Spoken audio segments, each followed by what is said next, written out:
अच्छा, हाँ, data mining का हमने जो कल देखा था उसको हम थोड़ा सा रिव्यू करेंगे, और आज के लेक्चर्स में हमने प्री प्रोसेसिंग टेक्निक्स के बारे में देखना है, एक्सप्लोरेटरी एनालिसिस और पोस्ट प्रोसेसिंग के बारे में स्टडी करना है। बेसिकली डेटा माइनिंग क्या होती है कि हम कुछ एफिशिएंट टेक्निक्स डेवलप करते हैं ताकि हम बहुत बड़ा डेटा जो है वो लार्ज डेटा जो है उसको एनालाइज कर सकें और उससे कुछ यूज़फुल इंफॉर्मेशन जो है वो एक्सट्रैक्ट कर सकें, जो उसके अंदर अनएक्सपेक्टेड पैटर्न्स हैं जिनको अगर हम ट्रेडिशनल वेज से अगर हम देखें तो हमारे लिए पॉसिबल ना हो। तो उस वजह से हम क्या करते हैं कि डेटा माइनिंग के एल्गोरिदम्स डेवलप करते हैं और उसको स्टडी करते हैं। डेटा माइनिंग का जो एनालिसिस है ये क्या होता है कि ऑब्जर्वेशनल डेटा सेट के अंदर यानी अनएक्सपेक्टेड रिलेशनशिप्स हैं उनको डिटरमिन करना होता है और समराइज करना होता है novel ways that both understandable and useful to the data analysts.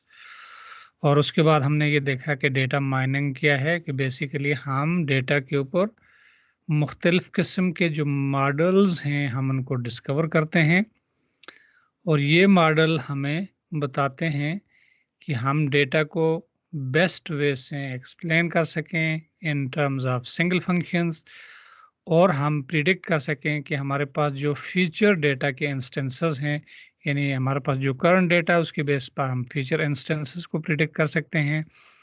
हम डेटा को समराइज कर सकते हैं और हम मॉडल्स यूज़ करते हैं to extract the most prominent features of the data.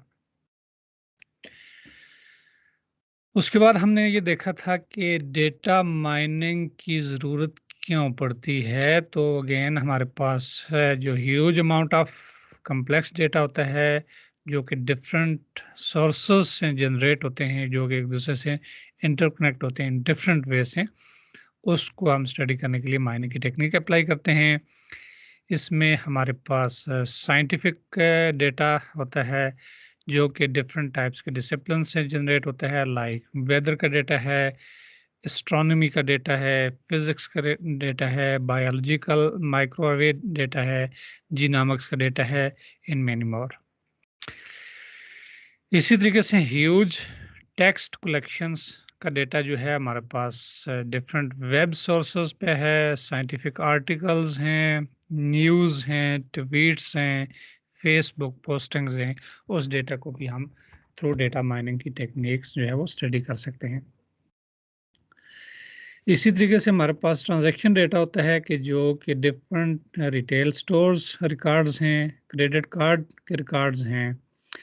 इसी तरीके से हमारे पास बिहेवियरल डेटा होता है जो कि मोबाइल फ़ोन के अंदर से हम लेके बिहेवियर चेक कर सकते हैं, क्वेरी लॉग्स देखते हैं, ब्राउजिंग बिहेवियर देखते हैं, इन क्लिक्स, एड क्लिक्स वगैरह वगैरह। इसी तरीके से हमारे पास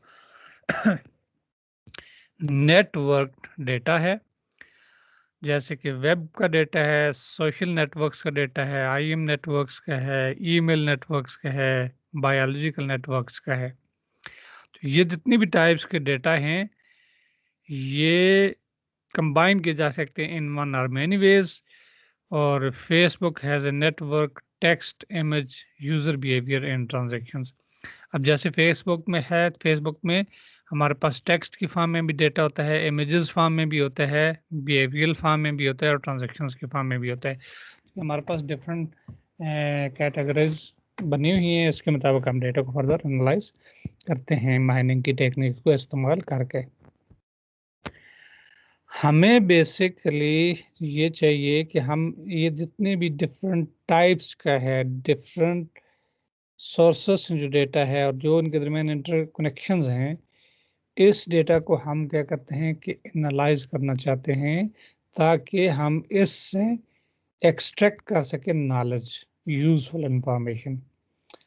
और ये जो नॉलेज है इसको हम फर्दर इस्तेमाल करें कमर्शियल पर्पज़ के लिए या कमर्शियल्स के लिए या साइंटिफिक पर्पसेस के लिए। और इसका एक सलूशन ये है कि हम क्या कर सकें, स्केल कर सकें to size of the data. ये हमारा मेन चैलेंज है, क्योंकि हमारा जितना भी डेटा जो डिफरेंट सोर्सेस से आया है, जो हमने लास्ट वाले लेक्चर में भी देखा था, उसमें यही है कि हमारे पास डेटा का जो वॉल्यूम है वो बहुत ज़्यादा होता है, ह्यूज वॉल्यूम है, और उसकी डायमेंशंस बहुत ज़्यादा कम्प्लेक्स है। तो हम क्या करते हैं कि उस डेटा को अगर नॉर्मल स्टैंडर्ड वे से देखें तो हम उसमें में से पैटर्न को एक्सट्रैक्ट नहीं कर सकते।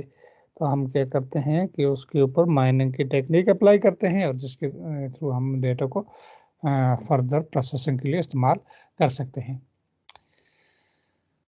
अब जो डेटा एनालिसिस की जो पाइपलाइंस हैं, तो इसमें पहले नंबर पे हम क्या काम करते हैं कि डेटा की प्री प्रोसेसिंग के कुछ मेथड्स जो हैं वो अप्लाई करते हैं। उसके बाद हम डेटा माइनिंग की टेक्निक अप्लाई करते हैं, और उसके बाद हम पोस्ट प्रोसेसिंग करते हैं। तो हमारे पास ये बेसिकली एक 3 स्टेप जो है वो प्रोसेस होता है। अब प्री प्रोसेसिंग से क्या मुराद है कि हम जो भी डेटा होता है जो नॉइजी है, या इनकम्प्लीट डेटा है, या इनकंसिस्टेंट डेटा है, हम उसके ऊपर कुछ प्रिलिमिनरी स्टेप्स अप्लाई करते हैं कि उसमें से हम नॉइज़ को रिमूव करें। अगर कंप्लीट नहीं है तो हम उसको कंप्लीट करें, अगर कंसिस्टेंट नहीं है तो हम उसको फर्दर कंसिस्टेंट करें। क्योंकि अगर हम नॉइज़ी डेटा पे, इनकम्प्लीट या इनकंसिस्टेंट डेटा पे फर्दर टेक्निक्स अप्लाई करेंगे, तो हमारे पास जो एनालिसिस के बाद जो रिजल्ट्स होंगे वो उतने अच्छे नहीं होंगे, या हम जो है वो रॉन्ग एनालिसिस भी कर सकते हैं। तो इस वजह से हमेशा जब भी डेटा के ऊपर एनालिसिस किया जाता है, उसके एनालिसिस करने से पहले हम उसके ऊपर डिफरेंट टाइप्स की प्री प्रोसेसिंग मेथड्स जो हैं वो अप्लाई करते हैं। इसी डेटा प्री प्रोसेसिंग को आप डेटा क्लीनिंग भी कहते हैं, और ये हमें चाहिए होता है to make the sense of the data. Normally data pre processing के अंदर जो मेथड्स अप्लाई किए जाते हैं, जो टेक्निक्स अप्लाई की जाती हैं, वो क्या क्या हो सकती हैं? आपकी सैम्पलिंग टेक्निक्स हैं, आपकी डायमेंशनलिटी रिडक्शंस हैं, आपके फीचर सिलेक्शंस मेथड्स हैं। अब सैम्पलिंग को भी हम देखेंगे कि फ़र्ज़ किया हम एक डेटा उसका वॉल्यूम बहुत ज़्यादा है, तो हम सारे डेटा को अगर इस्तेमाल करने के बजाय हम उसमें से एक पार्टिकुलर पोर्शन ले लें, तो हम उसकी सैम्पलिंग इस तरीके से देखते हैं। उसकी सैम्पलिंग के डिफरेंट वेज हैं, हम उनको स्टडी करेंगे। इसी तरीके से डायमेंशनलिटी रिडक्शन है कि आपके पास जो डेटा है उसके जो डायमेंशंस बहुत ज़्यादा हाई रहें, तो आप अगर उनको यूटिलाइज़ करें तो आपके रिसोर्सेज ज़्यादा चाहिए, टाइम ज़्यादा चाहिए। तो आप क्या करते हैं कि उसके ऊपर डिफरेंट डायमेंशनलिटी रिडक्शंस के मेथड अप्लाई करके उसकी डायमेंशन को रिड्यूस करते हैं, और फिर उसके ऊपर एनालिसिस अप्लाई करते हैं। इसी तरीके से फीचर सिलेक्शन मेथड्स हैं, ये भी प्री प्रोसेसिंग की स्टेप्स हैं, और इसमें फीचर सिलेक्शन में भी हमारे डिफरेंट टाइप्स के मेथड्स हम देखेंगे कि आप जब भी किसी डेटा से उसके फीचर्स कैलकुलेट करते हैं, उसकी करैक्टरिस्टिक्स कैलकुलेट करते हैं, तो समटाइम ये होता है कि उनकी डायमेंशंस भी बहुत ज़्यादा होती है, और वो सारे के सारे फीचर्स इक्वली इम्पॉर्टेंट नहीं होते। तो आप लिहाजा उसके ऊपर कुछ फीचर सिलेक्शंस के मेथड अप्लाई करते हैं, ताकि आपकी अगर एक फीचर सेट है उसमें से जो ज़्यादा इम्पॉर्टेंट फीचर्स हैं, जो ज़्यादा रेलिवेंट फीचर्स हैं, आप उन्हीं को यूज़ करें अपने फर्दर एनालिसिस के लिए। तो ये तमाम के तमाम स्टेप्स इनको कहा जाता है pre processing steps. A dirty work, but it is often the most important step for the analysis. क्योंकि हमारे पास जब नॉइज है, डिस्टॉर्शन है, या इनकम्प्लीट, इनकंसिस्टेंसी है, या ये जो डिफरेंट टाइप्स की मेथड अभी हम अप्लाई करेंगे, इट विल टेक टाइम, और हमें ये भी चाहिए होता है कि कौन सा मेथड इस प्री प्रोसेसिंग के लिए ज़्यादा सूटेबल है। तो इस वजह से हमें बहुत ज़्यादा वर्क करना पड़ता है, लेकिन ये हमारे एनालिसिस के लिए सबसे इम्पॉर्टेंट स्टेप होता है। इसके बाद हमारे पास होता है post processing. Post processing basically ये है कि हम कुछ एक्शंस परफॉर्म कर रहे होते हैं डेटा के ऊपर, and useful to the users, जो कि यूजर के लिए यूजफुल होते हैं, और इसके लिए हम कुछ स्टेटिस्टिकल एनालिसिस जो हैं वो अप्लाई करते हैं, डेटा की परफॉर्मेंस को या इम्पोर्टेंस को चेक करने के लिए, और फिर डिफरेंट टाइप्स के विजुअलाइजेशन मेथड जो है वो देखते हैं। और प्री और पोस्ट प्रोसेसिंग जो हैं ये बेसिकली ही डेटा माइनिंग के टास्क्स हैं, ठीक है। यानी बेसिकली डेटा माइनिंग यही है कि आपके पास डेटा जो है उसकी डायमेंशंस बहुत ज़्यादा हायर हैं, आप उनको डायमेंशंस को रिड्यूस करते हैं ताकि आप उस डेटा को फर्दर एनालिसिस के लिए मीनिंगफुल बना सकें। तो आप उसके ऊपर माइन कर रहे हैं, यानी माइनिंग टेक्निक अप्लाई कर रहे हैं। इसी तरीके से फीचर सिलेक्शंस की मेथड अप्लाई कर रहे हैं तो आप इतनी माइनिंग की टेक्निक्स अप्लाई कर रहे हैं। आप सैम्पलिंग की टेक्निक अप्लाई कर रहे हैं तो माइनिंग की टेक्निक अप्लाई कर रहे हैं। आप उसके ऊपर कुछ डिफरेंट टाइप के स्टेटिस्टिकल टेस्ट अप्लाई कर रहे हैं तो आप यानी इसके ऊपर माइनिंग कर रहे हैं। तो ये सारे के सारे जो प्री प्रोसेसिंग और post processing he usually the mining task होते हैं उस डेटा के ऊपर।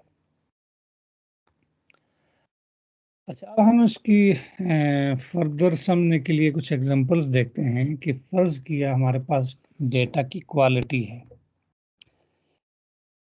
अगर हमारे पास डेटा के अंदर कुछ इस तरह की प्रॉब्लम्स आए, जैसे हमारे पास ये डेटा सेम एक टेबल है, ट्रांजैक्शन आईडीज हैं, उसके बाद इसके अंदर रिफंड है, मैरिटल स्टेटस है, टैक्सेबल इनकम है और चीट है। अब यहाँ इस डेटा के अंदर कुछ हमें नॉइज और आउटलायर्स लग रहे हैं, जैसे कि इस फर्स्ट आईडी के अगेंस्ट आप ये देखें कि ये इनकम जो है वो 10,000 के जो है टैक्सेबल इनकम है, जबकि इसी डेटा के अंदर अगर आप बाकी एंट्रीज देखें तो उनमें वो मैक्सिमम जो है वो 120 या 220 के तक जा रही है। इट मीन्स के यहाँ कुछ मिस्टेकनली कुछ एंट्री ऐसी आ गई है जो कि एक नाइस है। अगर आप इसी एंट्री को भी आप डेटा में इस्तेमाल करेंगे तो ओवरऑल आपके पूरे डेटा के अंदर जो एनालिसिस है वो ठीक नहीं होगा। लिहाजा आप आइडेंटिफाई करें कहीं डेटा के अंदर नॉइज या आउटलायर या कोई डिस्टॉर्शन या कोई मिस्टेकनली कोई चीज़ ऐसी तो नहीं आ रही है, जैसे कि मिस्टेक आर ए मिलीनियर। इसी तरीके से कुछ मिसिंग वैल्यूज होती हैं समटाइम्स, जैसे इस केस में आपके पास ये जो चीट में नल है और इस केस में मैरिटल स्टेटस में नल है। इट मीन कि मिस्टेकनली कुछ वैल्यूज आपके पास नहीं आई हैं, लिहाजा आप उनको पहले सबसे पहले उन एरर्स को रिमूव करेंगे ताकि जब आप एनालिसिस करें तो आपके पास कंप्लीट डेटा कंसिस्टेंट होना चाहिए, ठीक है। एरर मिसिंग वैल्यूज जो उनको रिमूव करें। कंसिस्टेंट तो ये मुराद है कि आपकी आईडी डुप्लीकेट हो रही है, लाइक आपके पास ये 99 है, यानी सेम आईडी है और इसके अगेंस्ट डिफरेंट रिकॉर्ड्स हैं, लिहाजा इससे ये मुराद है कि आपका डेटा कंसिस्टेंट नहीं है, क्योंकि आपकी आईडी जो है वो हमेशा यूनिक होनी चाहिए। तो ये जो प्रॉब्लम्स हैं, इन प्रॉब्लम्स को यानी यहाँ पे डुप्लीकेट रिकॉर्ड जो है वो एग्जिस्ट कर रहा है, तो लिहाजा आप सबसे पहले डेटा की क्वालिटी को इम्प्रूव करने के लिए इस किस्म के जो प्रॉब्लम परसिस्ट कर रहे हैं आप उनको पहले रिमूव करते हैं। उसके बाद हमारे पास आती है सैम्पलिंग। सैम्पलिंग से क्या मुराद है कि ये टेक्निक आपकी डेटा की सिलेक्शंस के लिए अप्लाई की जाती है, और इसमें ये होता है कि आप कुछ प्रीलिमिनरी इन्वेस्टिगेशंस करते हैं डेटा के ऊपर ताकि आप उसको फाइनल डेटा के एनालिसिस के लिए यूटिलाइज कर सकें। और स्टेटिस्टिशियंस जो हैं वो क्या करते हैं, सैंपल करते हैं, because obtaining the entire set of data of interest is too expensive और टाइम कंज्यूमिंग। मकसद ये है कि सैम्पलिंग कब की जाती है कि जब हम पूरे डेटा को, पूरी पॉपुलेशन को अगर हम लें तो वो हमारे लिए एक तो टाइम कंज्यूमिंग होगा और दूसरा ज़्यादा एक्सपेंसिव होगा।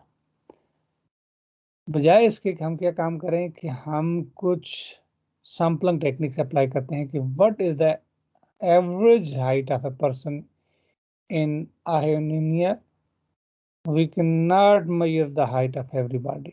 ठीक है, यानी फर्ज किया कि ये एक स्टेट है, सिटी है, जो भी नाम है, इसमें अगर हमने ये देखना है कि हाइट ऑफ पर्सन देखनी है, तो हम ये नहीं है कि हाँ 1 by 1 हर पर्सन की हाइट को चेक करेंगे, बजाय इसके कि हम एवरेज हाइट देख लेंगे और इस तरीके से हम उसकी यानी एक सैंपलिंग देख सकते हैं। इसी तरीके से जो सैंपलिंग की जाती है ये यूज़ की जाती है डेटा माइनिंग में, because processing the entire set of data of interest is too expensive और टाइम कंज्यूमिंग। फॉर एग्जांपल, हम ये कहते हैं कि वी हैव 1 million डॉक्यूमेंट्स, तो हम ये देखते हैं कि what fraction has at least 100 words in common. 1 million है तो हम 100 वर्ड्स इन कॉमन की फ्रैक्शन देखेंगे, उससे हम 1 million डॉक्यूमेंट्स की बारे में भी बता सकते हैं। क्योंकि अगर हम कंप्यूट करें कॉमन वर्ड्स तमाम पेयर के लिए, तो इस 1 million डॉक्यूमेंट से मुराद ये कि 10 की पावर 12 कंपैरिजन, जो कि बहुत ज़्यादा डायमेंशन उसकी बन जाएगी। इसी तरीके से हम ये देखते हैं कि हमारे पास क्या फ्रैक्शन होगी ट्वीट्स की एक साल में जो कंटेन्स करते हैं द वर्ड ग्रीस। अगर 300 मिलियन ट्वीट्स पर डे हैं, इफ 100 कैरेक्टर्स ऑन एवरेज, तो उससे ये मुराद है कि 86.5 terabyte to store all tweets, जो कि बहुत हाई वॉल्यूम ऑफ डेटा है। तो हम फिर इसको मजीद क्या करेंगे, इसके सैंपल्स बनाएंगे।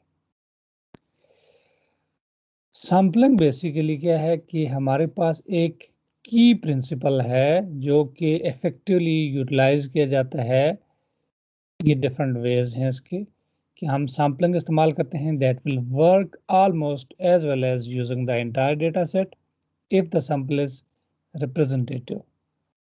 और सैंपल रिप्रेजेंटेटिव का बनता है कि अगर उसमें it has approximately the same property of interest as the original set of data. यदि सैंपलिंग बेसिकली ये है कि आपके पास अगर फर्ज किया कि ओवरऑल पॉपुलेशन है, तो अगर आप उस पूरी पॉपुलेशन को एनालाइज करें, उसके डेटा को कर तो सकते हैं, लेकिन that will take time in too expensive.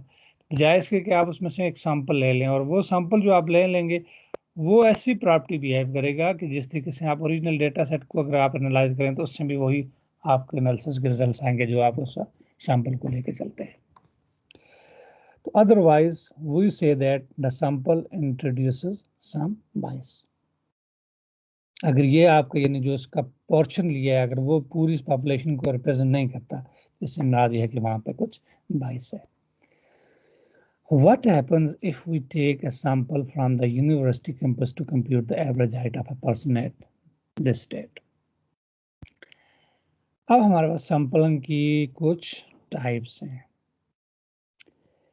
एक सैंपलिंग ये होती है कि आप सिंपल रैंडम सैंपलिंग करते हैं और इससे ये मुराद है कि equal probability of selecting any particular item.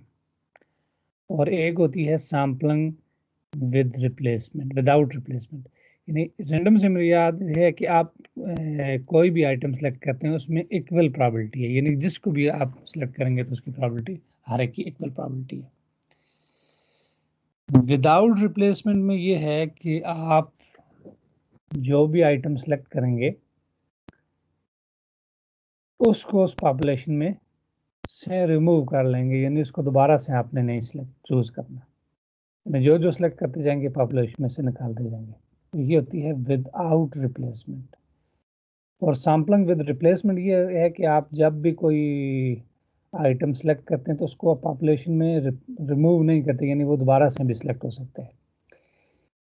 अब हम इसकी एग्जांपल देखते हैं कि अगर विद रिप्लेसमेंट है तो हम अगर कोई एक आइटम है उसको मोर देन वंस पिक कर सकते हैं। अब इनके एग्जांपल ये हैं कि फर्ज किया कि अगर हमारे पास 100 पीपल हैं जिसमें से 51 जो हैं वो वुमेन हैं और 49 मेन होंगे, तो वुमेन की जो प्रोबेबिलिटी है वो क्या हो जाएगी 0.51 और मेन की प्रोबेबिलिटी जो है वो 0.49 हो जाएगी। अब अगर हम इन पर्सन की प्रोबेबिलिटी देखना चाहें कि वो अगर हम कोई 2% पे करते हैं कि क्या प्रोबेबिलिटी है कि वो वुमन है या मेन है या बोथ है। अब सैम्पलिंग विद रिप्लेसमेंट अगर हम देखें तो वो क्या हो जाएगी, वुमन हमारे पास वो दोनों वुमन है तो वो उसकी प्रोबेबिलिटी क्या हो जाएगी 0.51 का स्क्वायर, और विदाउट रिप्लेसमेंट क्या हो जाएगी कि हम देखते हैं कि 0.51 यानी 51/100 वो वुमन है, और उसके बाद फिर हमने जो एक वुमन है उसको निकाल लिया, फिर हमारे पास नेक्स्ट 50 रह गई। हम कहते हैं कि 50 डिवाइड बाई 99। तो ये विदाउट रिप्लेसमेंट में ये है कि हमने उसको यानी उस पॉपुलेशन में से रिमूव कर देते हैं, जबकि विदाउट विद रिप्लेसमेंट जो है वो उसमें हम रिमूव नहीं करते। तो इस वजह से वो 0.51 नेक्स्ट टाइम भी 0.51 होगा, तो यानी 51/100 51/100, जबकि विदाउट रिप्लेसमेंट में हमने उसको रिमूव कर देती है। इसका वजह से डिफरेंस होता है। इसी तरीके से आपके पास स्ट्रेटिफाइड सैम्पलिंग है। इसमें आप क्या काम करते हैं कि डेटा को स्प्लिट करते हैं सेवरल ग्रुप्स के अंदर, और फिर आप ड्रा करते हैं random samples for each group, ensure that both groups are represented. For example हम ये कहते हैं कि हम I want to understand the differences between the legitimate and fraudulent credit card transactions, और 0.1% ऑफ द ट्रांजैक्शंस जो हैं वो फ्रॉडुलेंट हैं। और what happens if I select 1000 transactions at random. इसमें ये होगा कि आई गेट 1 फ्रॉडुलेंट ट्रांजैक्शन जो कि एक्सपेक्टेशन है, not enough to draw any conclusion. तो इसका सोल्यूशन ये है कि सैंपल आपका 1000 लेजिटिमेट है और 1000 ही आपका फ्रॉडुलेंट ट्रांजैक्शन है। और एक if an event has a probability p of happening and I do n trials, तो expected number of times for that event to occur जो होगा वो p n होगा। एक और एग्जांपल है, अगर आप चाहते हैं I want to answer the question do web pages that are linked on average more words in common than those that are not. I have 1 million pages and 1 million links. What happens if I select 10k pairs of the pages at random?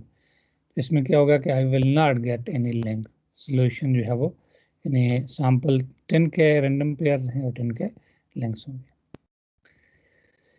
अब हमारे पास sample size जो है वो very करता है। कैसे कि फर्ज किया कि आपके पास 8000 पॉइंट्स हैं, तो आपके पास अगर इनमें से 2000 पॉइंट्स अगर आप लें तो यानी आपके पास ये जो ओरिजिनल पॉपुलेशन थी 2000 पॉइंट्स से आपकी ये बन जाएगी, और 500 पॉइंट्स लेंगे वो ये बन जाएगी। फिर ये देखना है कि कितने सैम्पल साइज देखना है, इतना कम भी ना लें कि वो आपकी इस पॉपुलेशन को यानी रिप्रेजेंट ही ना कर सके और वो 22 बन जाए। तो ये भी इम्पॉर्टेंट फैक्टर होता है कि आप पूरी पॉपुलेशन में उसका सैम्पल साइज कितना लें। तो ये एक दिया हुआ है कि आप उसकी प्रोबेबिलिटी फाइंड आउट करते हैं कि सैम्पल साइज और दूसरे सैम्पल्स की प्रोबेबिलिटी कितनी जा रही है अगर आप उस ग्रुप के अंदर उसको देखना चाहते हैं। अब डेटा माइनिंग के अंदर जो चैलेंज है वो यही है कि you have n integers and you want to sample one integer uniformly at random. How do you do that? The integers जो है ये coming from the stream, you do not know the size of the stream in advance and there is not enough memory to store the stream in memory. You can only keep a constant among integer in the memory.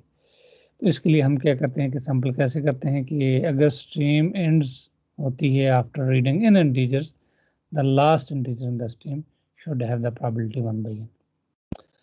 और reservoir sampling यही है कि standard interview question for many comparison. यानी आप ये काम करते हैं कि एक ऐसा एल्गोरिथम डेवलप करते हैं कि with the probability 1/n select करते हैं nth item of the stream and replace the previous choice. और क्लेम ये है हमारा कि every item has the probability 1/n to be selected after n items have been read. और ये इसको प्रूव करने के लिए कि what is the probability of nth item to be selected 1/n होगी, और what is the probability of nth item to survive के लिए बाकी 1 n minus 1/n plus 1 into 1 minus 1/n plus 2 and so on into 1 minus 1/n।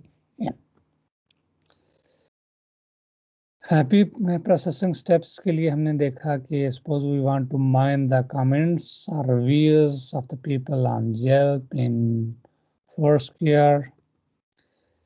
इसके बाद हम data collections के steps हैं। सबसे पहले डेटा का एक्वायर करेंगे, उसके बाद उसके ऊपर कुछ प्री प्रोसेसिंग स्टेप्स अप्लाई करेंगे, फिर माइनिंग की टेक्निक अप्लाई करेंगे और उसके बाद पोस्ट प्रोसेसिंग।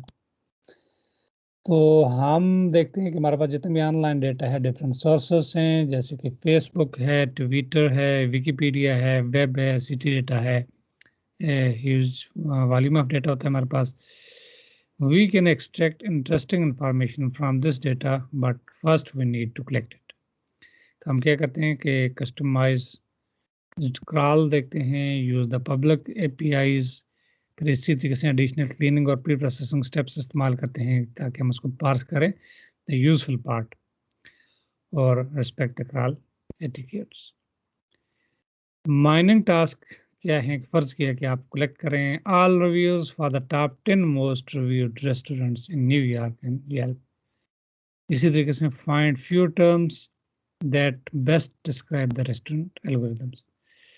तो अब आपके पास ये फर्ज किया ये एक डेटा है, इसके ऊपर ये है कि I had so many good things about this place, so I was pretty juiced to try it. I am from Kelly and I heard Shake is comparable to in out, and I gotta say Shake wins hands down surprisingly and so on। आप इस पूरे paragraph को देखें, उसके बाद आप यहाँ से क्या करें कि आप ये डिफरेंट टाइप्स के माइनिंग टास्क करने हैं।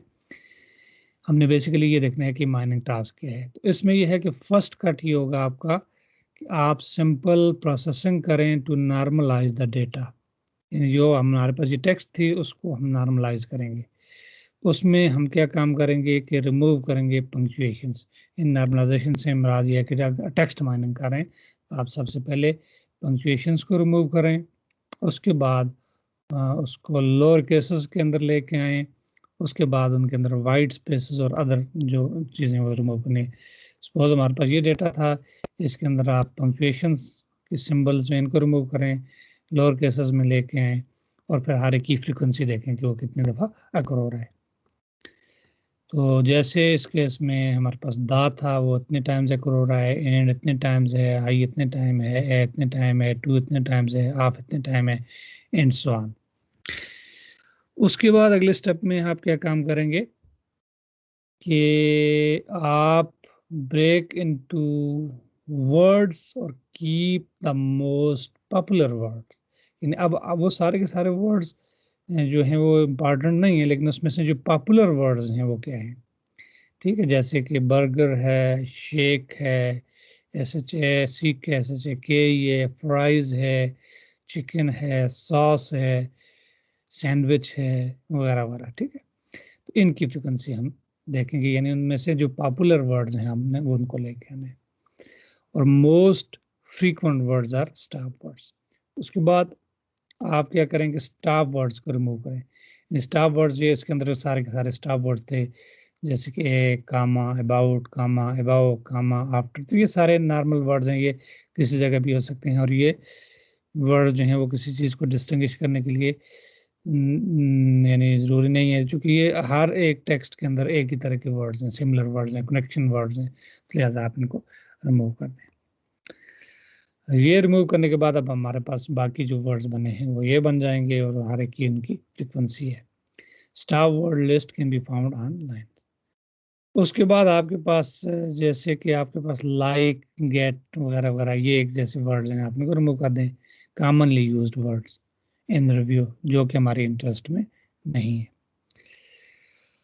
अब हमारे पास ये होता है कि हम क्या करते हैं कि जो इम्पॉर्टेंट वर्ड्स होते हैं वो होते हैं that are unique to the document, यानी जो उसको डिफरेंशिएट करें compare to the rest of the collections. और जैसे कि तमाम रिव्यूज के अंदर the word like, this is not interesting, we want the word that characterize the specific restaurant. अब डॉक्यूमेंट फ्रीक्वेंसी क्या होती है कि DF ऑफ W, यानी बेसिक ये है कि fraction of the documents that contain the word W। D से हमारा डॉक्यूमेंट है, F से हमारा फ्रीक्वेंसी है, तो ये बेसिकली क्या है, फ्रैक्शन है उन डॉक्यूमेंट्स की जो कि W वर्ड कंटेन करते हैं, और ये होती है DW/D। और ये बेसिकली DW हमारे पास नंबर ऑफ वर्ड्स यानी नंबर ऑफ डॉक्यूमेंट्स हैं that contain the words W, और D जो है ये टोटल नंबर ऑफ डॉक्यूमेंट्स है। और इनवर्स डॉक्यूमेंट फ्रीक्वेंसी जो है वो बेसिकली क्या होती है, log of 1/DF of W। और ये मैक्सिमम कब होगी, when unique to one document, that is IDF of W is equal to log of D। और मिनिमम कब होगी, जब words is common to all documents, that is IDF of W is equal to 0। अब हम इसमें देखते हैं कि TF यानी इसकी टर्म फ्रीक्वेंसी ऑफ IDF क्या होती है, कि आपके पास जो वर्ड्स हैं that are best for describing the documents are the ones that are important for the document, यानी हमने उसमें से इम्पॉर्टेंट वर्ड्स देखने हैं जो अभी हमने पीछे एग्जांपल में देखे थे, but also unique to the document, यानी हमारे पास वो टर्म हमने देखनी है। लिहाजा TF of W, D term frequency of the word W in the document D क्या होगी कि number of times that the word appears in the document, और natural measure of importance of the word for the document।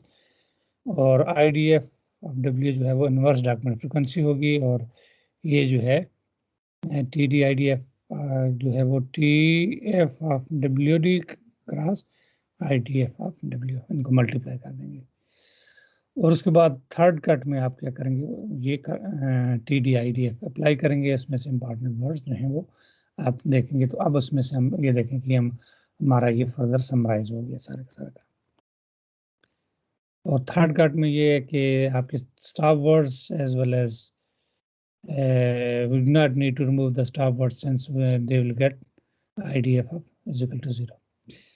ये हमारे पास था, तो फिर हम फर्दर डिसीजंस पे जाएंगे और एक्सप्लोरेटरी एनालिसिस पे जाएंगे। तो ये हमारा आज तक का यहाँ तक का टॉपिक था। ओके, हाँ जी, क्लियर हुआ है।